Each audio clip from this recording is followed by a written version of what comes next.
ಸುಬುಧೇಂದ್ರ ತೀರ್ಥರಲ್ಲಿದೆ. ಆದ್ರಿಂದ ಬಹುತೇಕ ಒಂದು ವರ್ಗಕ್ಕಲ್ಲ, ತುಂಬಾ ಮಠಗಳಿದ್ದಾವೆ, ಒಂದು ವರ್ಗೀಕರಣ ಇದೆ. ಮಾಧ್ವರಿಗೆ, ಇಷ್ಟು ಜನರಿಗೆ ಈ ವರ್ಗೀಕರಣ ಇದೆ. ವರ್ಗೀಕರಣ ಇಲ್ಲದೆ ಹಿಂದೂ ಸಮಾಜವನ್ನ ಅತ್ಯಂತ ಕರುಣೆಯಿಂದ ರಕ್ಷಿಸುವ ಕಲ್ಪವೃಕ್ಷ ರಾಘವೇಂದ್ರ ಸ್ವಾಮಿಗಳು. ಅಂತಹ ಒಂದು ದಿವ್ಯ, ಅದರ ವ್ಯಾಪಕವಾದ ಶಕ್ತಿಯನ್ನು ತೋರಿಸ್ತಾ ಇರುವ ಅದ್ಭುತವಾದ ಒಂದು ದಿವ್ಯ ಶಕ್ತಿ ಸುಬುಧೇಂದ್ರ ತೀರ್ಥ ಶ್ರೀಪಾದಗಳು. ಅದಕ್ಕೆ ದೀನಾನಾಂ ಕಲ್ಪವೃಕ್ಷ ಸ್ವಗುಣ ಫಲನತಃ. ಯಾವತ್ತೂ ಒಬ್ಬ ವ್ಯಕ್ತಿ ದೇಹದಿಂದ ಬೆಳೆಯೋದಲ್ಲ, ಗುಣಗಳಿಂದ ಬಾಗಬೇಕಂತೆ.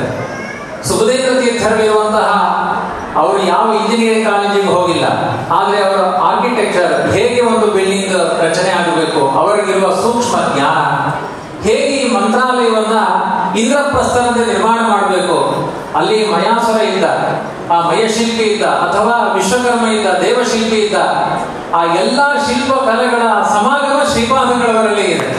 ಅದ್ಭುತವಾಗಿ ಒಂದು ಮಂತ್ರಾಲಯವನ್ನ ರಚನೆ ಮಾಡಿರುವಂತಹ ಕೌಶಲ ಶ್ರೀಪಾದಗಳವರದ್ದು. ಅನೇಕ ಗುಣಗಳಿದೆ. ಸಜ್ಜನಾನಾಂ ಕುಟುಂಬಿ ಅಂತ, ಎಲ್ಲ ತನ್ನ ಹೆಂಡತಿ ಮಕ್ಕಳು ಪರಿವಾರದವರಿಗೆ ನಾವೊಬ್ಬ ಯಜಮಾನ ಅಂತ ಆಗಿದ್ರೆ, ಯಾವ ಯಾವ ಸಜ್ಜನ ಸಮುದಾಯ ಇದೆ ಅದಕ್ಕೆಲ್ಲ ನಾಯಕ ಸ್ಥಾನದಲ್ಲಿ ಸುಬುಧೇಂದ್ರ ತೀರ್ಥ ಶ್ರೀಪಾದಗಳವರಿದ್ದಾರೆ. ಆದರ್ಶ ಶಿಕ್ಷಕಾನಾಂ ಅಂತ, ಅನೇಕ ಶಿಕ್ಷಕರಿದ್ದಾರೆ. ಅವರಿಗೆ ಆದರ್ಶವನ್ನು ಹೇಳುವಂತಹ, ಹೇಗೆ ನಡ್ಕೊಳ್ಬೇಕು, ಹೇಗೆ ಅವಾಗ ಹೇಳಿದ್ರು, ವಿದ್ಯಾರ್ಥಿಗಳನ್ನ ಬೈಲಿಲ್ಲ, ಅಧ್ಯಾಪಕರನ್ನ ಬೈದ್ರು ಅಂತ. ಇದು ಶಿಕ್ಷಣ ಕೊಡುವ ಪದ್ಧತಿ. ಅಧ್ಯಾಪಕರು ಹೇಗೆ ಸಮರ್ಪಣೆ ಮಾಡಿಕೊಡಬೇಕು. ಬಹುತೇಕ ಇಷ್ಟೆಲ್ಲ ವಿದ್ಯಾರ್ಥಿಗಳು ಇಷ್ಟು ಪ್ರತಿಭಾವಂತರಾಗಿದ್ದಾರೆ ಅಂದ್ರೆ ಅದು ಅಧ್ಯಾಪಕರ ಸಮರ್ಪಣೆ. ಅವರಿಗೆ ಶಿಕ್ಷಣ ಕೊಟ್ಟವರು ಸುಬುಧೇಂದ್ರ ತೀರ್ಥ ಶ್ರೀಪಾದಗಳವರು. ಆದರ್ಶ ಶಿಕ್ಷಕಾನ ಸುಚರಿತ ನಿಕಷಃ ಶೀಲ ವಿಲಾಸ ಸಮುದ್ರ ಅಂತ. ಅವರಲ್ಲಿ ತುಂಬಾ ಸರಳತನ ಇದೆ, ಮೈತ್ರಿ ಭಾವ ಇದೆ. ತ್ವಮೇವ ಮಾತಾಚ ಪಿತಾ ತ್ವಮೇವ ಅಂತ ಸಾಮಾನ್ಯ ಸ್ವಾಮಿಗಳವರೇ ಭಯಪಟ್ಟು ಓಡುವ ಒಂದು ಮಂದಿ ಇದ್ರು. ಆದ್ರೆ ಸುಬುಧೇಂದ್ರ ತೀರ್ಥರ ನಗುಮುಖ ಯಾವಾಗಲೂ ಆ ಗಂಗೆಯ ಪ್ರವಾಹಗಳು ಹರಿಯುವ ಹಾಗೆ ನಗು ಹರಿತಾನೇ ಇರುತ್ತೆ ಅವರ ಮುಖದಲ್ಲಿ.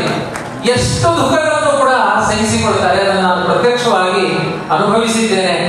ಸತ್ಕರ್ತ ಚಂದ್ರಿಕಾಮಂಗಳದ ಪ್ರಸಂಗದಲ್ಲಿ ಎಲ್ಲ ವಿದ್ವಾಂಸರು ಐದು ಬೆಳ್ಳಿಯ ಪದಾರ್ಥಗಳನ್ನು ಕೋಣೆ ಒಳಗಡೆ ಹೋಗಿ ನಿಮಗೆ ಇಷ್ಟವಾದದ್ದನ್ನು ತೆಗೆದುಕೊಳ್ಳಿ ಅಂತ ಕೋಟಿ ಕೋಟಿ ವೆಚ್ಚದ ದಾನವನ್ನು ಮಾಡಿದ್ದಾರೆ. ಸತ್ಕರ್ತ.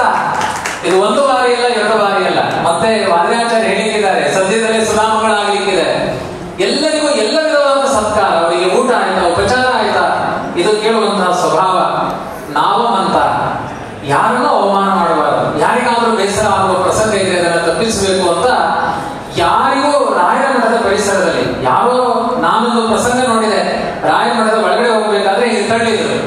ಕೂಡಲೇ ತಳ್ಳಿದ ಅಲ್ಲಿಯ ಪರಿವಾರ ಕೆಲಸದವರು ಶ್ರೀಪಾದಗಳವರು ಒಳಗಡೆ ಒಂದು ಅರ್ಧ ಗಂಟೆ ಕರೆದುಕೊಂಡು ಹೋಗಿ ಭಕ್ತರಿಗೆ ನಡೆಯುವ ಪ್ರತಿಯೊಂದು ಘಟನೆಗಳು ಕೂಡ ರಾಯರು ನನಗೆ ಉಪಚಾರ ಮಾಡಿದ್ರು, ರಾಯರು ನನಗೆ ತಿರಸ್ಕಾರ ಮಾಡಿದ್ರು ಅನ್ನೋ ಭಾವ ಇರುತ್ತೆ.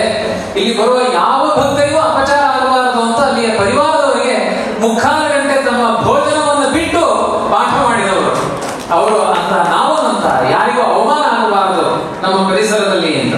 ಈ ರೀತಿಯಾಗಿ ಇನ್ನು ಅನೇಕ ಗುಣಗಳು. ಪುರುಷ ಗುಣನಿಧಿ ದಕ್ಷಿಣೋದಾನ ಸತ್ವ, ಅನೇಕ ರೀತಿಯಾದ ಗುಣಗಳು, ಎಲ್ಲ ಬಡಬಗ್ಗರಿಗೆ ಉಪಕಾರ ಮಾಡುವಂತಹ ಉದಾರವಾದ ಗುಣ.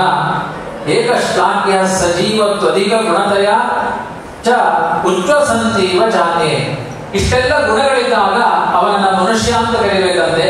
ಇಲ್ಲದೆ ಇದ್ರೆ ಒಂದು ತಿದಿ ಉಸಿರಾಡುತ್ತೆ, ಕೇವಲ ಗಾಳಿ ಹೋಗುವ ತಿದಿಯಂತೆ ಉಸಿರಾಡುವ ಒಂದು ಪಾಂಚಭೌತಿಕ ದೇಹ ಆಗಿಬಿಡುತ್ತೆ ಅಂತ ಒಂದು ಸುಭಾಷಿತ ಶ್ಲೋಕ ಇದೆ. ಈ ಶ್ಲೋಕ ಅದು ಯಾವತ್ತು ಜೀವಂತ ಆಗಿತ್ತೋ ಇಲ್ಲೋ ಗೊತ್ತಿಲ್ಲ. ಸುಬುಧೇಂದ್ರ ತೀರ್ಥರು ಬಂದ ಮೇಲೆ ಈ ಸುಭಾಷಿತ ಶ್ಲೋಕ ಜೀವಂತವಾಯಿತು ಅಂತ. ಎಲ್ಲ ಗುಣಗಳು ಕೂಡ ಅವರಲ್ಲಿ ಇದೆ. ನಾಯಕ ಮಣಿಯಂತೆ ಅವರು ಶೋಭಾಯಮಾನರಾಗಿದ್ದಾರೆ. ನಮ್ಮ ಮಾತ್ರ ಸಮುದಾಯ ಹೆಮ್ಮೆ ಪಡುವುದಲ್ಲ, ನಮ್ಮ ವಿದ್ಯಾಗುರುಗಳಾದ ವಿಶ್ವೇಶ ತೀರ್ಥರು ಹೇಳ್ತಾ ಇದ್ರು, ಮುಂದೆ ನಮ್ಮ ಹಿಂದೂ ಸಮಾಜಕ್ಕೆ ಆದರ್ಶ ಸನ್ಯಾಸಿಗಳಾಗಿ ಹೊರಹೊಮ್ಮುವ ಶಕ್ತಿ ಇರುವುದು ಸುಬುಧೇಂದ್ರ ತೀರ್ಥ ಶ್ರೀಪಾದಗಳವರಲ್ಲಿ ಅಂತ. ಸಮಗ್ರ ಹಿಂದೂ ಸಮಾಜವನ್ನು ಕಟ್ಟಿ ಇವತ್ತೇನು ರಾಮನ ಪ್ರತಿಷ್ಠೆ ಆಯಿತು, ಅದು ವಿಶ್ವೇಶ ತೀರ್ಥರ ಒಂದು ಮಂತ್ರ ಶಕ್ತಿ ಇದೆ.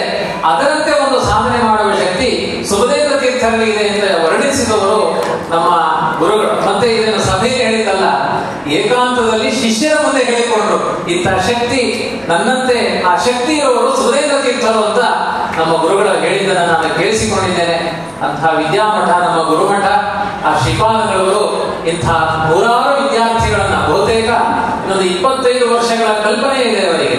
ವಿದ್ಯಾಮಠ ಹೇಗಾಗಬೇಕು ಅಂದ್ರೆ ಪ್ರತಿ ಕೇಂದ್ರಗಳಲ್ಲಿ, ಈಗ ರಾಯಚೂರಿನಲ್ಲಿ ನಮ್ಮ ಪವನಾಚಾರ್ಯ ಕುರುಡಿಯವರು ಒಂದು ಅಲ್ಲಿ ಅಧ್ಯಾಪನದ ಅವರ ಅಧ್ಯಕ್ಷತೆ, ಅವರು ಶ್ಯಾಮಾಚಾರ್ಯರು ಮತ್ತೆ ಸ್ಥಾಪಕರು ಶ್ಯಾಮಾಚಾರ್ಯರು ಅಂತ ಹೇಳ್ತಾ ಇದ್ದಾರೆ, ವೇಣುಗೋಪಾಲಾಚಾರ್ಯ ಇದ್ದಾರೆ. ಹೀಗೆ ಅನೇಕ ವಿದ್ವಾಂಸರ ಪಡೆ ರಾಯಚೂರಿನಲ್ಲಿ 40-50 ವಿದ್ಯಾರ್ಥಿಗಳ ಪಡೆ ಈಗ ತಯಾರಾಗ್ತಾ ಇದೆ. ಮಂತ್ರಾಲಯ ಗುರುಸಾರ್ವಭೌಮ ವಿದ್ಯಾಪೀಠದಲ್ಲಿ ಇದೆ. ಹಾಗಾಗಿ ಸಾವಿರಾರು ವಿದ್ವಾಂಸರ ಫ್ಯಾಕ್ಟರಿ, ಅದನ್ನು ತಯಾರು ಮಾಡುವ ಶಕ್ತಿ ಸುರೇಂದ್ರ ತೀರ್ಥ ಶ್ರೀಪಾದಗಳಲ್ಲಿ ಇದೆ. ಪೌಮಾನಪುರದಲ್ಲಿಯೂ ಕೂಡ ಸದ್ಯದಲ್ಲೇ ಗುರುಕುಲವನ್ನು ಆರಂಭ ಮಾಡುವ ಅಂಶಗಳಿದೆ. ಹಾಗಾಗಿ ಬಹುತೇಕ ಇದು ಕಲಿಯುಗ ಅಲ್ಲ, ಮತ್ತೆ ತ್ರೇತಾಯುಗ ರಾಮಯುಗವನ್ನು ಆರಂಭ ಮಾಡ್ತಾ ಇದ್ದಾರೆ ಸುರೇಂದ್ರ ತೀರ್ಥ ಶ್ರೀಪಾದಗಳವರು. ಸುರೇಂದ್ರ ತೀರ್ಥ ಗುರುಸಾರ್ವಭೌಮರಿಗೆ ಜಯವಾಗಲಿ ಅಂತ ಒಂದು ಬಾರಿ ಜಯಶಬ್ದವನ್ನು ಹೇಳ್ತಾ, ಇದು 12 ವಾರ್ಷಿಕಿ ಸತ್ರ ಅಂತ ಎಲ್ಲ ಅದೇ ಗುರುಗಳು ಹೇಳ್ತಾ ಇದ್ದಾರೆ. ಕೊನೆಗೆ ಒಂದೇ ಮಾತು, ಎಷ್ಟು ಒಳ್ಳೆಯ ಮಾತು ನೋಡಿ, ಅನುಸಂಧಾನ ನೋಡಿ. ನೈವರಾಜೇಂದ್ರವೇ ಶಕ್ತಿ ಶಕ್ತಿ ನಾರಾಯಣ ಸೇಹಿ ಅಂತ. ಇಷ್ಟೊತ್ತು ನೀವೇನು ಪ್ರಶಂಸೆ ಮಾಡಿದ್ರೆ ಅದು ನಂದಲ್ಲ, ಇದೆಲ್ಲ ರಾಯರದ್ದು ಅಂತ ಒಪ್ಪಿದ್ರು. ಇದು ಅನುಸಂಧಾನ, ಇದು ಮಧ್ಯಮಠದಲ್ಲಿರುವಂತಹ ಅನುಸಂಧಾನ. ಈ ಪೌಮಾನಪುರದ ಅಂಗಂಥಕವಾಗಿ ಪೌಮಾನಪುರ ಆಗುತ್ತೆ. ಅಲ್ಲಿ ಇಲ್ಲಿಯೂ ಕೂಡ ಒಂದು ಆ ಪಾಠಶಾಲೆಯನ್ನು ತೆಗೆಯುವ ಸಂಕಲ್ಪವನ್ನು ಗುರುಗಳು ಮಾಡ್ತಾ ಇದ್ದಾರೆ. ಅದು ವಿಜೇಂದ್ರಾಚಾರ್ಯರು ವಾದಿರಾಚಾರ್ಯ ಮಾತಾಡಲಿಲ್ಲ ಅಂದ್ರೆ ಗುರುಗಳಿಗೆ ಸಮಾಧಾನ ಆಗಲ್ಲ ಅಂತ ಮಾತನಾಡ್ತಾ ಇದ್ದೇವೆ ಅಷ್ಟೇ. ನೀವು ಯಾರು ಬೇಸರ ಮಾಡಿಕೊಳ್ಳಬೇಡಿ. ಮುಂದೆ ವಾದಿರಾಚಾರ್ಯ ಮಾತಾಡ